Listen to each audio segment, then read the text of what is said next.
Saya mendapat maklumat, khabar daripada orang yang terpercaya. Sudah mula di dalam negara ini ada beberapa kelompok yang menyebarkan ideologi bahawasanya azab dan siksa kubur itu hanyalah satu simbolik. Benda tu tak ada. Satu simbolik sahaja. Jadi hal-hal seperti ini sangat-sangat bahaya. Dan bahkan di antara kelompok yang masyhur, yang terkenal dalam menolak riwayat-riwayat yang bersifat ahad, bukan mutawatir dalam isu akidah, yang terkenal pada hari ini, Mu'tazilah moden pada hari ini adalah Hizbut Tahrir. Mereka ni adalah Khawarij. Kerajaan dah tangkap mereka ni. Pasal apa tuan-tuan dan puan sekalian? Pasal apa? Kerana mereka tidak mengiktiraf keberadaan mana-mana kerajaan di atas muka bumi pada hari ini kerana tidak mengikuti khilafah Islamnya.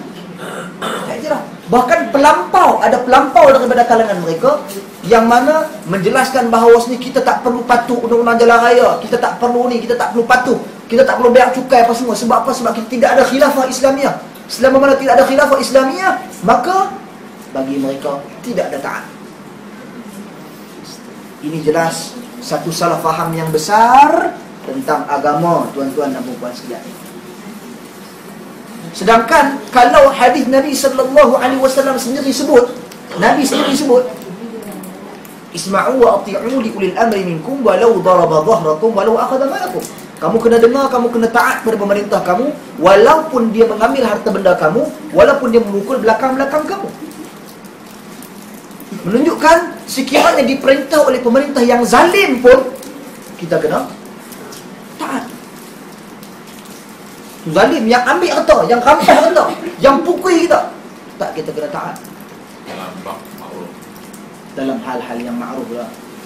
Sebab dalam hadis Nabi SAW jelas, innamat ta'atu fil ma'ruf, ketaatan dalam hal yang ma'ruf.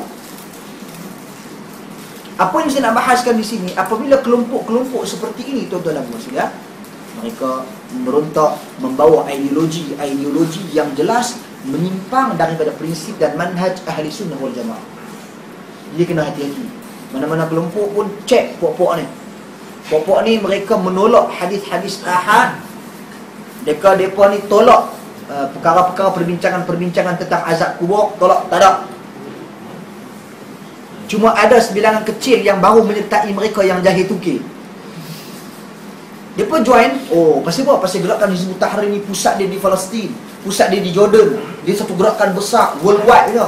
Oh, aku masuk join. Dapatlah sijil penyertaan, surat ke kad ke apa ke, ni kami ahli Hizbut Tahrir, kami punya dunia punya persatuan ni. Takat nidak tak ada apa. Tuan-tuan dan puan sekalian, jadi kita kata dia pun melihat kepada tu, dia jahil, dia tak tahu apa.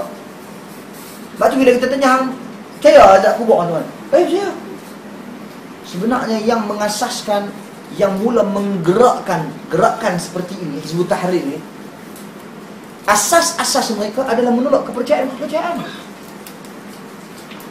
Cuma mereka tak menjadikan hal-hal tersebut sebagai perbincangan utama. Apa yang mereka jadikan sebagai fokus keutamaan mereka adalah membicarakan tentang khilafah Islamiyah.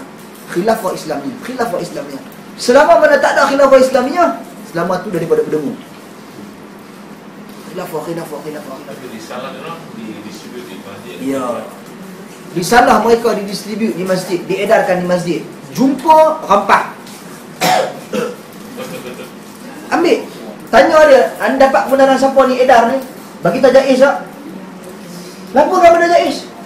Masa ni kita bersahabat dengan Jaiz? Laporkan pada Jaiz. Maklumkan pada Jaiz. Bagi tahu ni Hizbut Tahrir ni bahaya. Tak, Hizbut Tahrir ideologi dia bahaya. Tuan-tuan, gerakan Hizbut Tahrir ni yang diasaskan oleh Taqiyuddin An-Nabhani, yang mana dia keluar daripada gerakan Ikhwanul Muslimin, sebab dia seorang yang sangat-sangat kritis pemikirannya. Dia Islam kritis. Dia keluar sebab dia memikir ke hadapan. Cerdik, genius. Jadi dia tengok ikhwan muslimin ni tak teli dengan dia punya cara berfikir. Dia keluar. Dia buat gerakan Hizbut Tahrir. Tuan-tuan, ni lagi bahaya. Inilah Khawarij moden yang dahsyat ni tuan-tuan dan puan sekalian, dan kena berhati-hati kerana mereka sangat-sangat mudah dalam hal dan isu yang mentakfirkan manusia. Takfir. Kenapa? Siapa tak berhukum dengan hukum Allah, kafir. Mereka lebih mudah dan lebih dahsyat perkataan-perkataan mereka. Wallahu a'lam. Bahkan apabila mereka tak meredai sistem demokrasi yang ada pada hari ini, tuan-tuan dan puan sekalian, mereka tak meredai sistem demokrasi pada hari ini, tapi hasil perbincangan saya dengan tokoh mereka, ada wakil Shah Alam ni seorang, kami sembang-sembang dah betul lah. Saya pun tak kenal dia, dia pun tak kenal saya. Kita sembang-sembang. Sahabat kita Nawawi bawa mereka ke rumah dengan Radhi, seorang lagi Abu Amru. Jadi kita sembang di rumah, tanya dia macam mana ni Hizbut Tahrir ni, macam mana, cerita sikit. Dia pun ceritalah, kita ni dakwah kita sekian-sekian macam ni. Lepas tu saya tanya dia, macam mana dengan akidah. Salah seorang daripada mereka yang datang berkata dengan tenang, selamba, cool. Dia kata, saya melihat, kata, saya tak minat akidah. Ingat Nawawi? Saya tak minat akidah. Dia kata, saya tak rasa akidah ni bila benda ni boleh menyentuh jiwa masyarakat, tak. Saya tak rasa.